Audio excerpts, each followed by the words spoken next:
नमस्ते दोस्तों। तो अब हम ये देख रहे हैं कि बांग्लादेश में बहुत ज्यादा प्रोटेस्ट चल रहा है, बट क्या आप इस प्रोटेस्ट के पीछे के सही कारण जानते हैं? और आपको ये जो प्रोटेस्ट देखने मिल रहा है, ये इतना बड़ा प्रोटेस्ट है कि इसमें पूरा बांग्लादेश डिस्टर्ब हो चुका है। तो आज मैं आपको जो प्रोटेस्ट है बांग्लादेश का, बहुत ही सिंपल लैंग्वेज में और बहुत सिंपल वर्ड्स में उसको हम ऑर्गेनाइज करके पढ़ेंगे, उसको कोडिफाई करके पढ़ेंगे, जिससे आप इजीली ये प्रोटेस्ट को समझ जाओ। चलिए तो देखते हैं सबसे पहले हुआ क्या। यहाँ पे आप जो पिक्चर देख रहे हैं, ये बांग्लादेश के कुछ प्रोटेस्टर्स है जो प्रोटेस्ट करने बैठे हुए। ये बांग्लादेश का फ्लैग है। अब ये जो प्रोटेस्ट है, ये इसमें हुआ क्या, बांग्लादेश में आपने जैसे कि देखा रिसेंटली बहुत ज्यादा प्रोटेस्ट हो रहा है। प्रोटेस्ट का सबसे मेन कारण जो बताया जा रहा है वो ये है कि 30% गवर्नमेंट जॉब्स का जो कोटा है वो किसी को दिया गया था। तो 30% जॉब्स में रिजर्वेशन मिले थे, कोटा मिला था किसको, तो जो फ्रीडम फाइटर्स रहे हैं बांग्लादेश के, उनके जनरेशंस को, उनके डिसेंडेंट्स को। यानी समझ जाओ जिसके दादा दादी या कोई भी पूर्वज अगर फ्रीडम फाइटर थे तो उनके बच्चों को, उनके जो भी जनरेशन है उनको 30% गवर्नमेंट जॉब्स में रिजर्वेशन या फिर उनको कोटा देने की बात की थी, जिस कारण बांग्लादेश के जो बाकी यूथ था ये बहुत ज्यादा गुस्से में आके प्रोटेस्ट करने लगा। बांग्लादेश जो कि प्राइम मिनिस्टर है शेख हसीना, उन्होंने रिजाइन कर दिया है। जैसे कि आप जानते हैं उन्होंने 5 अगस्त 2024 को रिजाइन कर दिया और वो बांग्लादेश छोड़ के जा चुकी है। वो बांग्लादेश उनको छोड़ना पड़ा। और अगर देखा जाए तो अब तक लगभग 300 के आसपास लोग मारे गए हैं इस हिंसा में। और ये बहुत ही डेडली प्रोटेस्ट है, इसलिए मैंने आपको स्टार्टिंग में बोला कि बहुत बड़ा प्रोटेस्ट और बहुत डेडली प्रोटेस्ट है जो आपको देखने मिल रहा है। और ये पूरे नेशन को, यार पूरे बांग्लादेश को ही अपने आप में ये एक जुट कर देता है, वहां के यूथ को, और सब के सब प्रोटेस्ट में आ जाते हैं। तो चलिए अब इस प्रोटेस्ट के पीछे की पूरी कहानी देखते हैं। सबसे पहले शुरुआत में मैं आपको बताऊंगा कि हाई कोर्ट का ऑर्डर, प्रोटेस्ट की जो शुरुआत हुई वो हाई कोर्ट के ऑर्डर, उसमें बहुत ज्यादा जरूरी है जानना। सबसे पहले होता क्या है कि जुलाई जब शुरू हुआ तो जो स्टूडेंट्स थे वो डेमोन्स्ट्रेट करने लगे कि ये जो कोटा सिस्टम है ये बंद कर देना चाहिए। यानी गवर्नमेंट ने जो 30% रिजर्वेशन देके रखे फ्रीडम फाइटर्स के आने वाली जनरेशन को, ये बंद हो जाने चाहिए। ये यहाँ पे कुछ स्टूडेंट्स ने प्रोटेस्ट किया। उसके बाद जो हाई कोर्ट था उन्होंने एक ऑर्डर पास किया कि ये 30% जॉब कोटा जो है ये दिया जाएगा, ऐसा नहीं है कि ये नहीं मिलेगा। तो according to reports nearly 32 million young people है। देखिए बांग्लादेश की हालत क्या है, बांग्लादेश में लगभग 32 मिलियन यंग पीपल है जो कि काम जिनको नहीं मिला है या जो एजुकेशन ले रहे हैं, उनका क्या होगा अगर हम 30% रिजर्वेशन फ्रीडम फाइटर्स के ही आने वाले जनरेशन को देंगे। यही स्टूडेंट्स ने वहां पे एक इशू उठाया था बांग्लादेश में।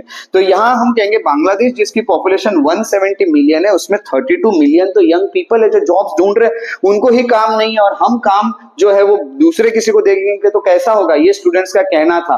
तो एजिटेटेड जो स्टूडेंट्स हैं उन्होंने 30% रिजर्वेशन कोटा जो है, जो फैमिली को मिल रहा था फ्रीडम फाइटर्स को, उसको बंद करने की बात की थी, उसको बंद कर दिया जाए ऐसा कहा था। प्रोटेस्ट जो होता है ये वायलेंट होने लगा जुलाई 16 में।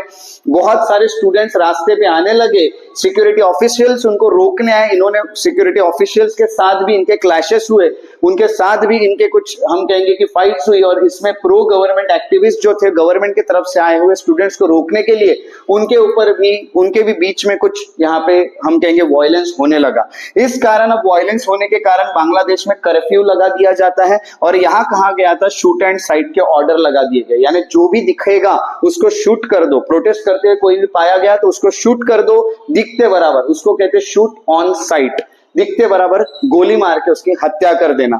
उसके बाद इंटरनेट और मोबाइल डेटा जो है जिससे इंफॉर्मेशन स्प्रेड हो सकती थी वो भी वहां पे बंद कर दिया गया बांग्लादेश में जुलाई में। सिचुएशन बहुत खराब होने लगी, स्टूडेंट्स और गुस्से में आने लगे। कुछ पिक्चर्स आप देख सकते, कुछ फोटोज आप देख सकते। यहाँ पे जो आप देख रहे हैं ये बांग्लादेश के कुछ फोटोज है जो कि प्रोटेस्टर्स, जो कि एजिटेटर्स आपको देखने मिल रहे हैं, कुछ स्टूडेंट्स देखने मिल रहे हैं। आप देख सकते हैं ये कह रहे हैं वी वांट जस्टिस। यहाँ पे इनके पास बांग्लादेश के कुछ फ्लैग्स है और ज्यादातर आप इन सभी को देखिए, इसमें ज्यादातर जो लोग है वो यूथ है, वो यंग लोग है, क्योंकि यहाँ बात जॉब्स की आ रही है। तो सबसे पहला जो सिचुएशन खड़ा हुआ वो हाई कोर्ट के ऑर्डर के कारण हुआ।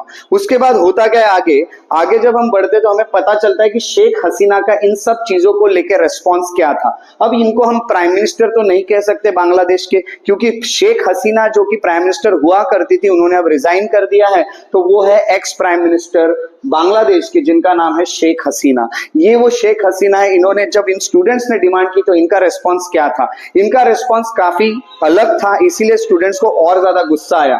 प्राइम मिनिस्टर जो है, जो कि पहले हुआ करती थी बांग्लादेश की, जिनका नाम शेख हसीना था, उन्होंने रिफ्यूज कर दिया। उन्होंने बोला कि स्टूडेंट्स जो मांग कर रहे हैं उसको मैं पूरा नहीं कर सकती हूँ।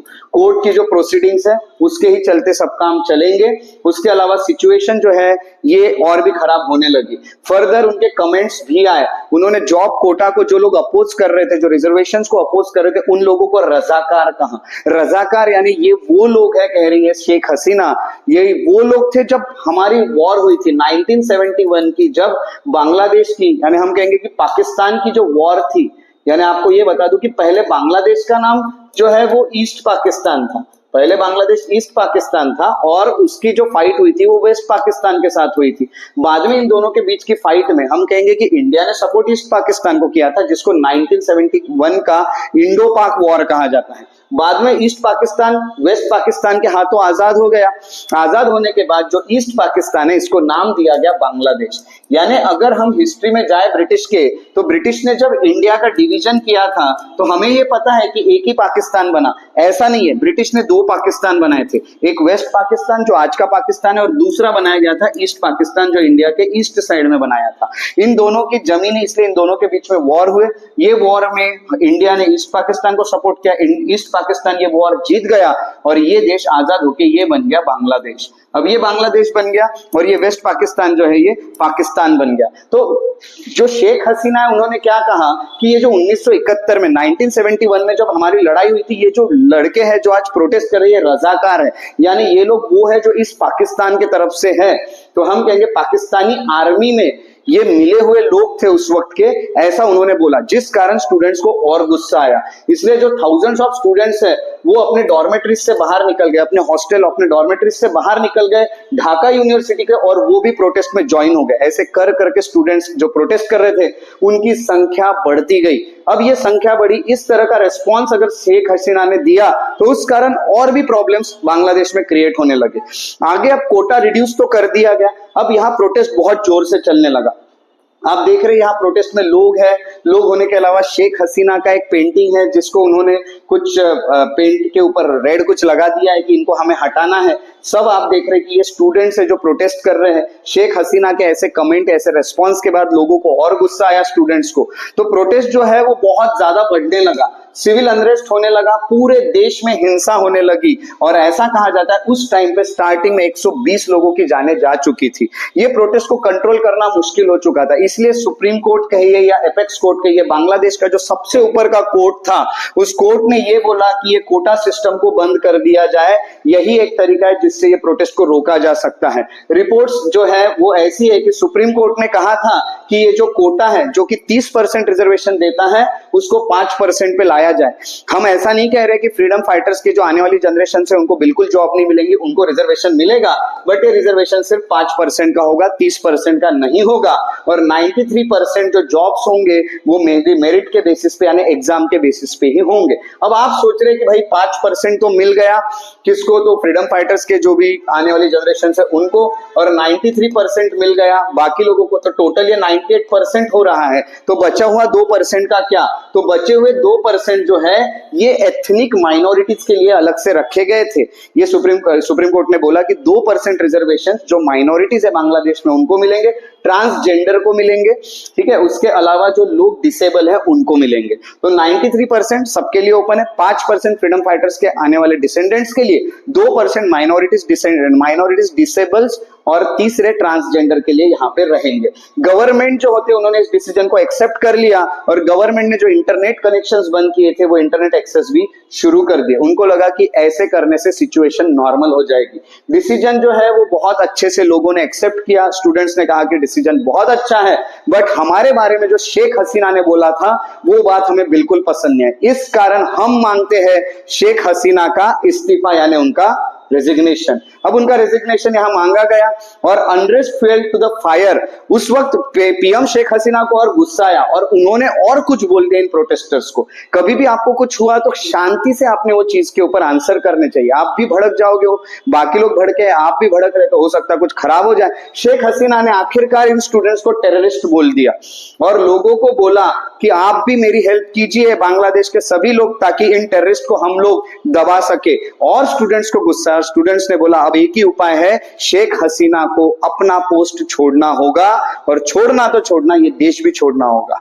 अब ये सब बातें यहाँ पे होने लगी, उनको और उनके कैबिनेट को रिजाइन करना होगा, ये सब बातें चली। शेख हसीना के ऐसे रिस्पॉन्स के बाद कि ये लोग टेररिस्ट और ये सब के बाद और ज्यादा लोग गुस्से में आ गए। और वो संडे का दिन था, संडे जो था वो डेडलीस्ट दिन था पूरे प्रोटेस्ट का। देखिए अब लोग बहुत हिंसा करने लगे। इस पिक्चर में आप देख सकते हैं कि कितने लोग हिंसा पे उतर आए हैं। अब यहाँ पे क्या होता है कि शेख हसीना का जो रेस्पॉन्स था उस कारण मेजर लोगों ने, ये जो स्टूडेंट्स थे, उन्होंने पब्लिक हॉस्पिटल्स पे अटैक करने शुरू किए। उन्होंने बहुत सारे व्हीकल्स को जलाना शुरू कर दिया। ऑफिसेस जो रूलिंग पार्टी के यानी शेख हसीना के पार्टी के, उनको जलाना शुरू कर दिया। संडे यानी 4 जुलाई जो वीडियोस थे, यानी आप यहाँ पे देख रहे हैं कि फायर हो रही है क्राउड पे, बुलेट्स आ रहे, रबर बुलेट्स आ रहे, टीयर गैस आ रही। उनका जो पार्टी है अवामी लीग पार्टी यानी शेख हसीना की, उन्होंने क्लेम किया कि जो डिमांड है शेख हसीना का रेजिग्नेशन वाली डिमांड अब जो स्टूडेंट्स कर रहे हैं, देखो स्टूडेंट्स का मेन इशू था कि उनको कोटा कैंसिल करना था, कोटा तो कैंसिल हो गया, फिर अभी स्टूडेंट इनका रेजिग्नेशन क्यों मांग रहे हैं? तो उनके पार्टी के किसी व्यक्ति ने कहा कि रेजिग्नेशन इसीलिए मांग रहे हैं क्योंकि अपोजिशन इनको सपोर्ट कर रहा है और वो हमारी सरकार को गिराना चाहते हैं। इसलिए अवामी लीग पार्टी ने यह कहा कि हसीना का जो रेजिग्नेशन मांगा जा रहा है उसके पीछे अपोजिशन है जिसका नाम है बांग्लादेश नेशनलिस्ट पार्टी, और दूसरा है अभी जो बैन हो चुकी है जमात ए इस्लामी पार्टी। और यही लोग हैं जो आग में तेल डालने का काम कर रहे हैं और वायलेंस बढ़ा रहे हैं, और यही वो लोग हैं जो रेजिग्नेशन मांग रहे हैं हमारी सरकार का ताकि खुद सरकार बना सके। संडे को रिपोर्ट के मुताबिक 95 जो लोग हैं वो मारे गए और बहुत केओस चला। स्कूल्स यूनिवर्सिटीज भी बंद करनी पड़ी, पूरा महीना भर स्कूल्स यूनिवर्सिटीज बंद रही है बांग्लादेश में। सिचुएशन बहुत खराब है, बहुत लोगों का बहुत लॉस हुआ। आखिरकार कोई ऑप्शन नहीं था तो फिर शेख हसीना जो है उनको रिजाइन करना पड़ा। बांग्लादेश की पीएम शेख हसीना कर देती है रिजाइन और वो इस देश को छोड़ के भाग जाती है, क्योंकि आप खुद सोचिए इस देश में रहने के लिए उनको कोई जगह नहीं मिलेगी। बहुत सारे प्रोटेस्टर, इवन इनके जाने के बाद लोग तो इनके घर में घुस गए, इनके यहाँ से सामान भी लोगों ने निकाल लिया, पूरे घर के घर में लोग घुस चुके थे। तो मंडे को रिपोर्ट आती है कि जो एक्स पीएम शेख हसीना है वो रिजाइन कर चुकी है और वो देश छोड़ के भाग चुकी है। थाउजेंड्स ऑफ प्रोटेस्टर उनके घर में घुस गए और मिलियन लोगों ने सेलिब्रेट किया इस इवेंट को कि शेख हसीना इस देश से चले गई है। बांग्लादेश के आर्मी चीफ जो है जनरल वाकर उज जमान करके उन्होंने अनाउंस कर दिया कि शेख हसीना रिजाइन कर चुकी है और अब ये देश आ चुका है मिलिट्री के हाथ में। अब यहाँ सरकार बनाएगी मिलिट्री, अब इंटरिम गवर्नमेंट बनाई जा रही है बांग्लादेश में, अब मिलिट्री गवर्नमेंट बनाएगी वहां पे। मीडिया के रिपोर्ट सजेस्ट कर रहे हैं कि बांग्लादेश मिलिट्री एयरक्राफ्ट जो है वो former prime minister Sheikh Hasina को ले जाते हुए दिखे, ऐसा मिलिट्री ने कहा। और आखिर शेख हसीना गई कहां? तो हिंडौन एयरबेस करके है, वहां पे शेख हसीना का प्लेन उतरा दिल्ली में अराउंड 5:39 PM, लगभग 5:30 शाम को ये प्लेन वहां पे उतरता है और शेख हसीना यहाँ पे आ गई। अब ये कहा जा रहा है क्या ये यही रहेगी या क्या है, ये हमें किसी को नहीं पता, मीडिया ने दी हुई खबर मैं आपको बता रहा हूं। बट शेख हसीना ऐसा माना जा रहा है कि अब वो यूके चले जाएगी, she is likely to leave for UK, तो वो यूनाइटेड किंगडम में अब चली जाएगी, यानी यहाँ पे आसपास वो रुक नहीं सकती, बहुत ज्यादा खतरा है अब उनको। तो इस तरह से ये बांग्लादेश की पूरी न्यूज है। अब आपको सब कुछ पता चल गया कि क्या हुआ एग्जैक्टली, क्या इशू था। ऐसे इशू जो है वो इश्यूज देश में ना है, इसीलिए सरकारों को बहुत ज्यादा ख्याल रखना चाहिए कि किसकी क्या डिमांड है। और कभी भी अपने कमेंट करते वक्त देखिए लोग तो भीड़ में है, लोग तो गुस्से में, बट जब सरकारी कोई व्यक्ति होता है या जो मिनिस्टर होते हैं, इन लोगों को अपने कमेंट्स पे बहुत ध्यान देना चाहिए, बहुत ध्यानपूर्वक बातें बोलनी चाहिए ताकि इस तरह की बातें ना हो। शांति से किसी को समझा के अगर चीज क्लियर हो सकती है तो वैसा क्लियर करना चाहिए, अदरवाइज इस तरह की अनस्टेबिलिटी हमारे पॉलिटिकल सिस्टम में आ सकती है, हमारे यानी किसी भी देश के आ सकती है। तो तो हमें इन चीजों का ख्याल रखना है। ये सब चीजें हमें क्या सिखाती है, ऐसे इवेंट्स हमें ये सिखाती है कि हमें आगे किस तरह से लोगों के साथ डील करना चाहिए। तो ये था अबाउट हमारी जो न्यूज है, that is about the protest in Bangladesh. I hope आपको ये पूरा समझ में आ गया है। अगर आप इसी तरह के वीडियो चाहते हैं तो डिस्क्रिप्शन में जाइए, डिस्क्रिप्शन में काफी सारे वीडियोस की लिंक है, काफी सारे प्लेलिस्ट की लिंक है, उसे देखिए। और टेलीग्राम चैनल भी मैंने रखा हुआ है, टेलीग्राम चैनल पे भी आपको काफी इंफॉर्मेशन मिलती रहेगी। तो आपके साथ में इसी तरह अलग अलग न्यूज के साथ, अलग अलग जो इवेंट्स है उसके साथ मिलूंगा अगले वीडियो में। तब तक के लिए आप लोग अपना ख्याल रखिए। Take care. जय हिंद।